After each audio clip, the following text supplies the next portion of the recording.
quase como uma certa vidência, assim. Eu vou adivinhar aqui, nesse momento, que todos vocês, a primeira experiência musical que vocês tiveram na vida foi a mãe de vocês cantando canções de Niná. Maravilhosa, né? Realizei aqui uma supervidência. Na verdade, não. Na verdade, a gente sabe muito bem que a gente ouve na barriga da mãe, ou fora, externamente. Às vezes, tem mães até que criam canções para os filhos.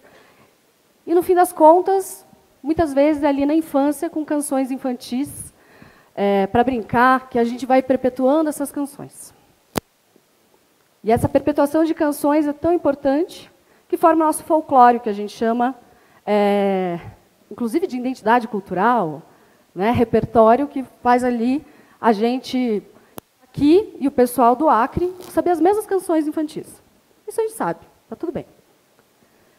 Mas o que a gente, talvez, nunca tenha parado para pensar é, quando a gente vai aprender esse repertório folclórico, de outras canções, canções de trabalho, a gente não para pensar que, muitas vezes, elas são canções de trabalho das lavadeiras, das cozinheiras, criações coletivas. Até agora, a gente só falou de mulheres. Sim, né? Até aí, tudo bem. E essa noção de identidade folclórica é tão importante, a gente pode falar, não, mas vai até o folclore. Tudo isso para dizer o seguinte, eu venho de uma família realizadora, de 2 poetas e compositores. É mais ou menos como se a filha da Janis Joplin e do Jimi Hendrix resolvesse ser roqueira. Coitada. E ainda se chamando Star. Um nome que não é nem comum e que vem sempre uma pergunta depois. É nome mesmo? Você é filha do Paulo Leminski? Você é filha da Alice Ruiz? Sempre vem uma pergunta depois. E nesse processo eu falei, bom, então é o seguinte, o que me resta? Vou atrás, vou estudar, eu quero entender esse negócio. Como é que funciona? Na faculdade eu comecei a descobrir coisas impressionantes. Fui estudar sobre a identidade cultural brasileira, o ritmo mais conhecido nosso, que o Brasil, quer dizer, o Brasil não, o mundo inteiro conhece a gente pelo samba.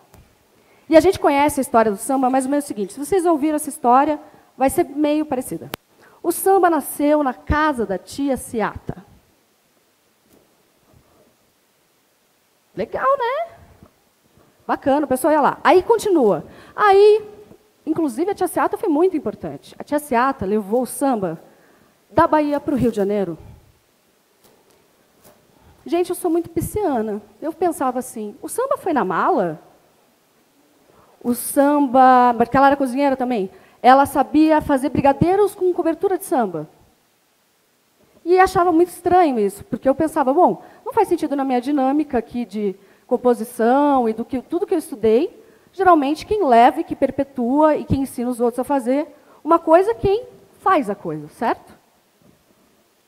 E aí descobri uma coisa muito impressionante. A gente atribui todo o início do samba a todos os sambistas, e esses sambistas aprenderam com a tia Seata.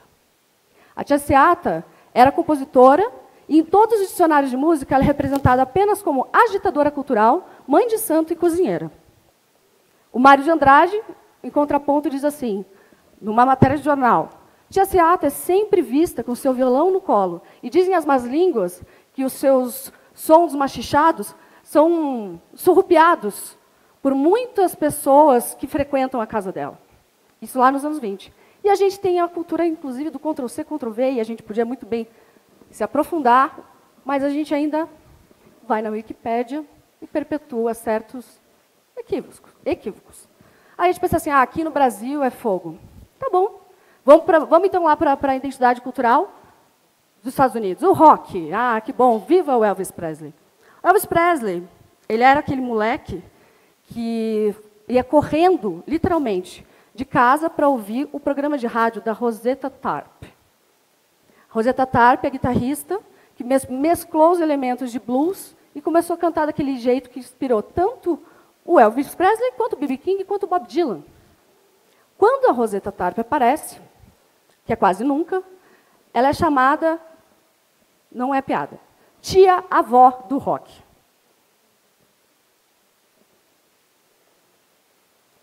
tudo isso para dizer e juntar com o fato de que eu fui para a faculdade para descobrir que não adiantava absolutamente nada eu ser uma boa pessoa no que eu queria fazer, que era ser compositora. Pelo simples fato de não adianta realizar se você é invisível, certo? Então, voltando lá, para aquele momento que a gente estava lá no berço ali, e no colo da nossa mãe, e ela cantando para a gente até a gente fechar o olho e adormecer.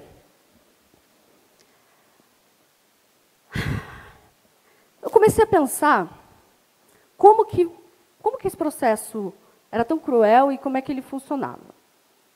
E eu entendi o seguinte, ele vem de uma certa... Inclusive, um período em que ser uma mulher pública era uma coisa muito mal vista. Inclusive, a Chiquinha Gonzaga, que é a criadora da primeira gravadora independente do país, sofreu muito com isso. Então, a gente até pode entender que, às vezes, elas, inclusive, falavam melhor nem saberem que compõem VAC. Mas a gente já, enfim, depois de tanto tempo, a gente falou de identidade, falou de história, e a gente continua perpetuando essas questões. E a gente vive, na verdade, num outro momento. Momento, inclusive, depois desse período onde a mulher não podia ter trabalhos públicos, a gente já teve o boom das grandes gravadoras, o Star System, Michael Jackson, grandes bandas, Beatles e etc. E isso eu fiquei pensando em muitas vezes assim, o contraponto que é com esse início, que é como o nosso início também, a nossa experiência inicial de música na nossa vida, o que forma o nosso repertório, o que forma as nossas melodias. E na faculdade acontecia o mesmo. Eu tinha, na maioria da minha sala, eram de meninas. Elas, inclusive, tinham passado na frente da maioria dos meninos. Mas quando tinha uma banda a ser formada na faculdade, os meninos que eram chamados.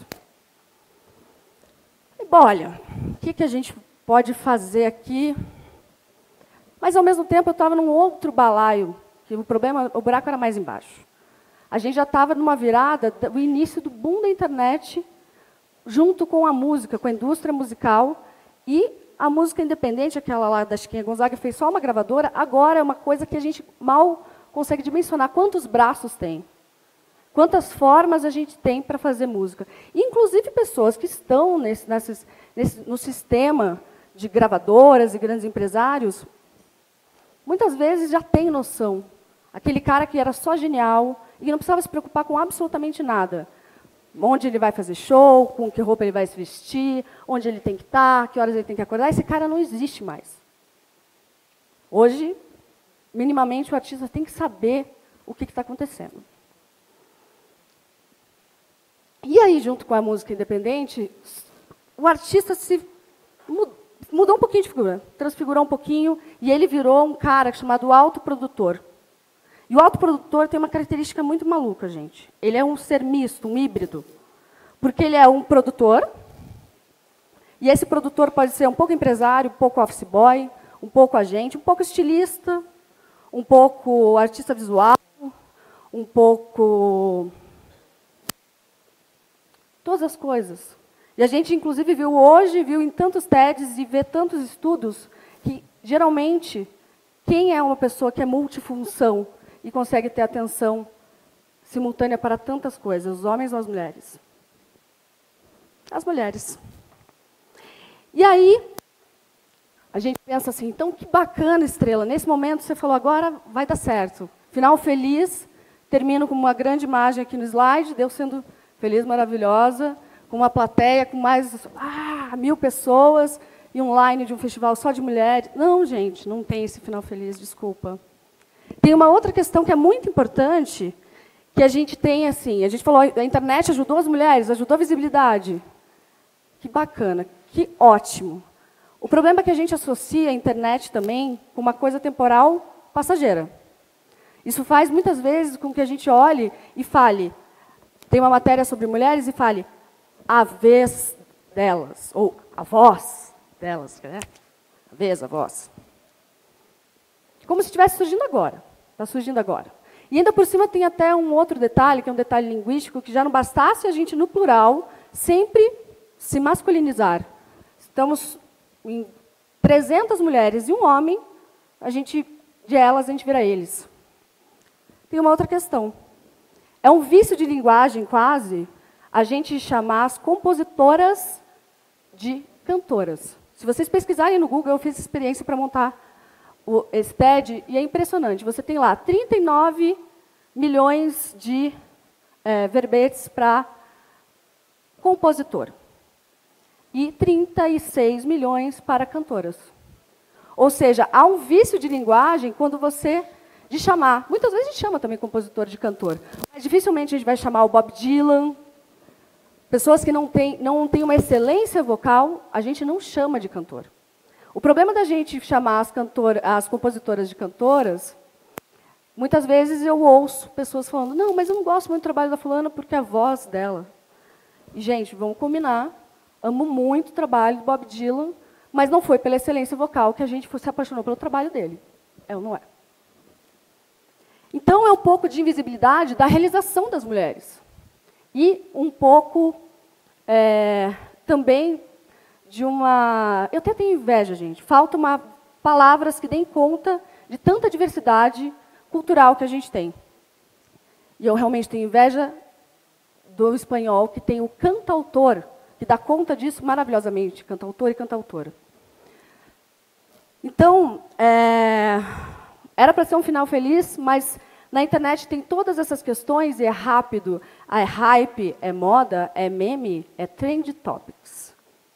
Então, estamos no momento de enxergar e ver iniciativas maravilhosas das mulheres. Mas não adianta a gente ver essas iniciativas e falar, agora sim, a gente vai aqui, dar espaço. Então, o meu convite é diferente, gente. Não é para ninguém dar espaço. Do mesmo jeito que no início de tudo, a gente estava ali para fechar os olhos com música, meu convite é para vocês abrirem os olhos, que as compositoras já estão bem na nossa frente. Muito obrigada.